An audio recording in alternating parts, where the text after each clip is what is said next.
So like 3 times recently I have seen George laying there and expected him to pop up. Whenever I walk outside or walk up to him and he just continues to lay there, and I've panicked thinking he was dead. He's not dead, he's just a hard sleeper. My brother-in-law came and just brought me a bunch of figs from the tree in their yard.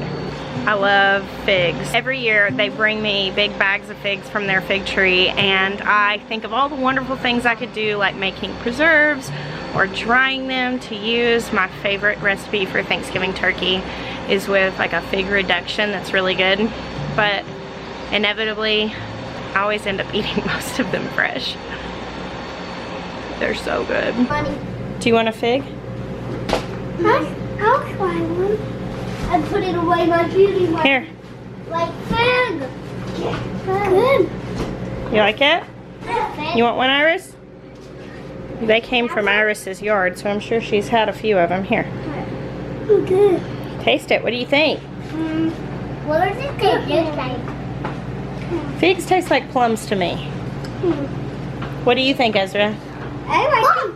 I like it. My kids gave themselves tattoos, which feels kind of hypocritical for me to get onto them about that. So Jeremiah's brother just stopped by and they got to talking, and Jeremiah was telling him how we got all of this scrap lumber and asked him to just lend us his expertise in taking a look at the space we want to put in our gazebo in the garden, because he has done framing for a really long time, and he is the one who's going to be helping us build it. So he's down here now making a materials list, and then we're going to go through our junkyard and see what we currently have that we can make work. And he seems to believe that we can build this gazebo spending very, very little right now. I had kind of had in my mind that we might get it done before next year. I wasn't really planning on having it done this early, but it's really exciting. What did you find? It's the one that I ate in the inside of it. You ate the inside of one of these the other day? Yeah. Yeah, that's a jelly melon. They're jelly melons. Jelly melons grow on the ground. They don't grow on the ground. They grew in the plant that was in this bed that we ripped out. It must have fallen down. Yeah. Did you like that? No. No, I didn't like it either. Hey. Is this a rose, Mom? No, it's a zinnia. Toby told me that you wanted your garden to be pretty like my garden. Yeah? You know what a potager garden is? It's a garden that is meant to be beautiful as well as to grow food. You want to make a potager garden? Yeah? So you want to grow zinnias in your garden? What other flowers? All kinds. You like fried okra? You don't want to try it raw? It's really good. Yeah, I don't like it. You haven't tried it yet. It smells bad. Ben, do you like it? Yeah. Okra cheers. You can't wrap the whole gable Ding. because that's too much of a thing. We're talking about. I like those ones. Here's another one. This is fried okra. It's not fried okra. It's just it's pre-fried okra.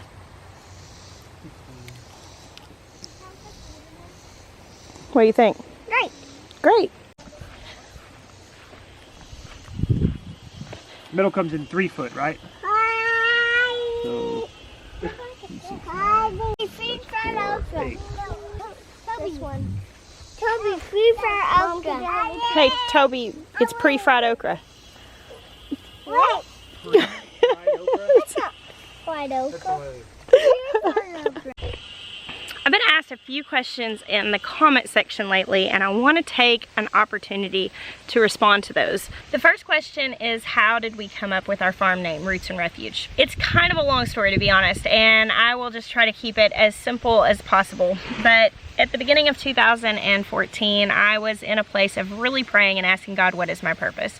I was a stay-at-home mom for the most part. I had a small photography business that I was working on weekends. I was photographing birth and maternities and babies. I was a full-time student, and had 4 children under the age of 7. And of course, in a time of my life where I was really immersed in taking care of very dependent little people, and then also kind of trying to find my own direction through school and business ownership, I was really in a place of like needing to know my purpose. And of course, I had this dream of this farm, and I was in that situation of not knowing how to make anything work out, but having desires in my heart that were bigger than me. And what I really felt like God told me, just, you know, I don't know how to describe it other than when you know and you're knower. I really felt like what was being spoken to me that was my purpose was to always live in a glass house and to create a home that could be both a launch pad and a landing place. So fast forward just a short while, we found our home. It was a foreclosure. It was a whirlwind of a situation where everything kind of fell into place. It was beyond us to be able to buy it, but it all worked out. The day that we moved in, a tornado happened nearby. It was a huge traumatic life event in our lives. Someone very dear to us lost their children. And in that, I wrote an article on my blog, which I very rarely wrote on, and it went like wildly viral. And from that came what I guess now would be considered like something of the platform that I have. I started writing for a magazine, and it kind of opened some doors for my friend who lost her children and I to kind of just testify at different places. And anyway, 5 years later, here we are, and we have this farm. Whenever it came time to name this, we'd been here for about a year before we really nailed down that name. I kept thinking of that, a launch pad and a landing place, a launch pad and a landing place. And specifically thinking of my children and them being our legacy and just the blessings that God has poured on our lives, I think are truly encapsulated more than anything in our children. They're our greatest blessing. And so for us, whenever I think of landing, of course we thought of Refuge. And then when I think of launching, I hope that whenever my children go on to do whatever it is that they're going to do, that they'll have deep roots, because that way they can produce good fruit. And so Roots and Refuge kind of comes from that. And then in that, it's also kind of spills over in the fact that we really do live with an open door policy. We have been able to spend time pouring into so many people in the time that we've had this place. So many of our friends and family members have kind of come this way as they've gone through struggles and trials in their lives, and we always want to be able to provide a refuge and just a place where people can put down roots and be sustained, essentially, both physically and spiritually. So Roots and Refuge, that's what it's from. The next question is one that not only I've been asked a lot on our YouTube comments, but I also just get asked a lot in general since we began to pursue this lifestyle and call ourselves homesteaders. And the question is, are you preppers? The short answer to that question is no. I do not consider myself a prepper. When we first began to pursue homesteading, I'll be honest, we got completely ate up with fear. Whenever we were reading all of the homesteading forums and the prepper stuff, we became completely overwhelmed with, oh my gosh, like what if something bad happened? We're so dependent because truly when you make the choice to try to become less dependent on, the system, the current system of our culture, you realize how wildly dependent that you actually are. And so for us, it was, oh my gosh, we want to be less dependent on this. And so we started trying to grow food and raise animals, and we were terrible at it. I mean, we had to learn, and we didn't know what we were doing, and we were thinking, oh, if something bad happened right now, we would be in so much trouble. This is where faith comes in, and this is where I had to come to terms with the fact that I believe in a God of multiplication. And so whenever I think about the fact that in scripture, Jesus multiplied the fishes and the loaves, yeah, he can multiply. Now it took some kids saying, hey, here, you can have my lunch. Somebody had something, and then he multiplied it into more than enough. And when I really grasped that, that's when I stopped really identifying as a prepper. Now, I feel a complete and total responsibility to learn these skills. I want to be good at growing food, and I want to be good at growing food sustainably. Now, we are far from off-grid. We are far from growing our own food. However, we're a heck of a lot closer than we were when we used to live in town. I don't want to get wrapped up into the idea that my survival would be all on me if something crazy happened, because I really hope that if something crazy happened, I wouldn't at that point stop trusting God to be my provider. Now, I do think that it is incredibly wise to learn these skills and to make these efforts and to do whatever you can where you are to learn how to be sustainable. Now, that belief comes in the fact that I think we're responsible for stewardship, and the way that people have been handling the earth is not good stewarding of what we have been given dominion over. I do believe that it would be foolish to put all our hope in such a broken system as to think that there's no need for any sort of move towards sustainability. Now, 5 years in, I have way more skills than I used to. I can grow food way better than I was able to before. I have understand animal husbandry, you know, significantly better than I did before. But as of right now, I mean, if something crazy were to happen tomorrow, I mean, we wouldn't be sustainable. I mean, we spend hundreds of dollars every month at the feed store. We rely on dewormers and things like that for our animals to stay healthy. And frankly, I mean, yeah, I've got a lot of seeds. I know how to save them. I think I could garden. I really do feel pretty good about the fact that I could garden.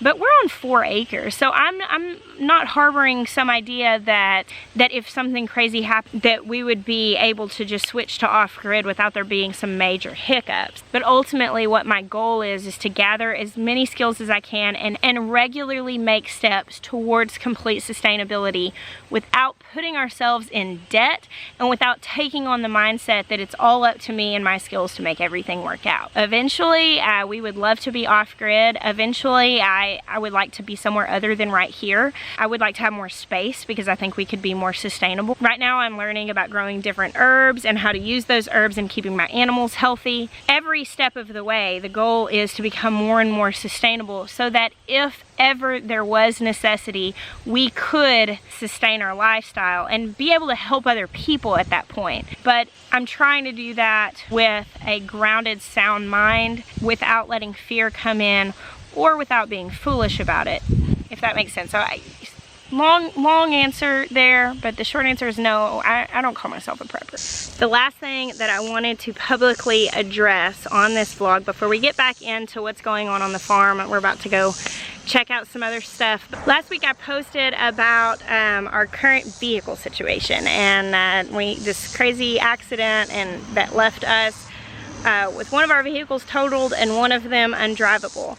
And you guys have come together and have been encouraging people to give to replace our vehicle. It completely undoes me that strangers would do that. Like,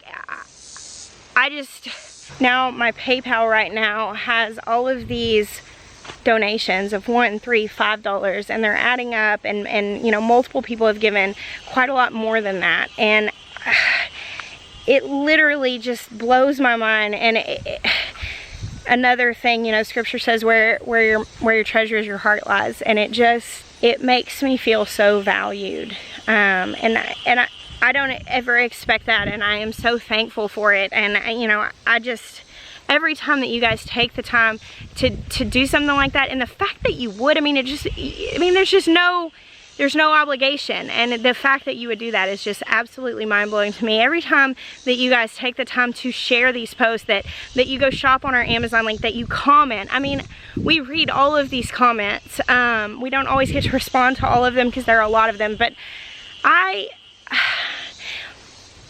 the richness that comes from this community, and you know, the value that it has and the encouragement that it has brought to us, and even in this time right now, like we don't have enough yet to buy a new car, and that's okay. Like, we have more than we thought we would. We definitely would, more than we thought we would. And the fact that I just see these people saying, I mean, these complete strangers that have no obligation, saying, you know, I want to help, I'm appreciative of what you give me and I want to give back to you, that completely blows my mind. And I don't have words for it exactly. Like, I know I'm stumbling, and that's weird for me. I don't usually like not have words. That's not who I am. I am a wordy person. But it's just, thank you. That's what I want to say. Thank you so much. Thank you that you would even think to do that. we feel now like we have options as far as just making some choices, and right now we're waiting to hear back from the insurance company. They're kind of shuffling. It doesn't sound like they're going to pay for anything because of the fact that there were both of our vehicles involved in the wreck, but it's going to be okay. Like, even getting that news, we haven't stressed out. It's just been like, it's okay, like this is going to be fine. So I just wanted to address that publicly. I didn't want to go without speaking to the fact that you guys are doing that, because that's a really precious thing. So thank you. Jeremiah is standing back here and just staring at all of our materials because he's trying to come up with a design for the chicken coop. He's getting creative with what we have.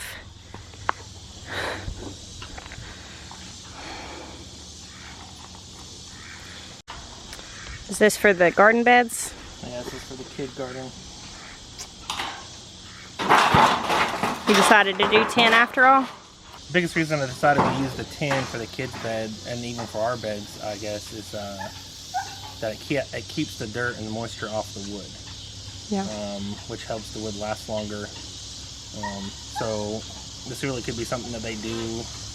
Like, you know, sound like if they really take it and like really run with it. Like, I want the beds to last long enough. Yeah. You know, so if we just do it with just the cedar, it might last a couple seasons, but you know, I'd rather it last longer. And then I think I'm building them so we can move them. Okay, cool. So like, if we wanted to move them to a different location, if this doesn't work out. Cool. We had the idea for the kids' garden beds up next to the house. Now that area gets kind of like wet during the winter, and so we're gonna put them there. But what he was saying, he's not gonna like sink the posts in. He's gonna make it so that they're movable. And of course, he's like upgrading it while he is back here working. We have the materials, so it won't make a difference in building it. And we have plenty of soil that we've composted, so the kids are getting some legit garden beds.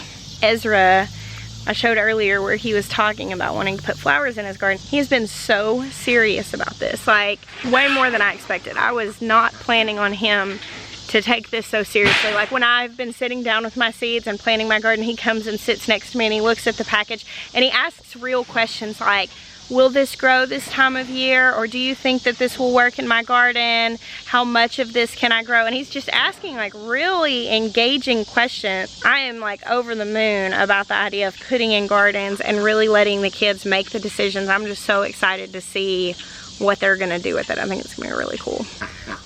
We cooped the chickens back up. Golly, the ducks make that water so dirty so fast. That was like completely clean this morning. That is crazy. I'd let them out the other day, but we cooped them back up because they were getting in the milk stall and pooping all over everything. They have 2 houses. Apparently they've all decided to sleep in this one. They're like stuffed in the nest boxes. You can have like 10 nest boxes and they'll all fight over the same one. You're gonna have like plenty of roost space and they'll all just pile up on top of each other in one area. My mother-in-law and sister-in-law live next door, and the kids go over there and stay with them sometimes. Tonight the plan was for them to have just Toby and Ezra, Jackson and Asher at their dad's house. Malia went home. We were just gonna have Ben tonight, but he threw a fit and he was so upset that he wasn't gonna get to go spend the night with Aunt KK. So she ended up taking him too, which means we don't have any kids at our house right now. Which means I think we should No. I think we should. No. What are the other things that you don't get to do with them? I think we should just blow this joint and go eat dinner. Blow this joint? Yeah. Do you have enough insurance for that? Come on. Thank you guys so much for hanging out with me today. I would love to answer more questions that you have. If you want to leave them in the comment section, I keep a notebook with me all the time and just write down the ideas that I've got for videos and just stuff like that. So I just make notes of these questions that I can answer in video format, and I'll just throw those answers in here and there throughout our vlogs. So thank you guys again for watching. I bless you. Until next time.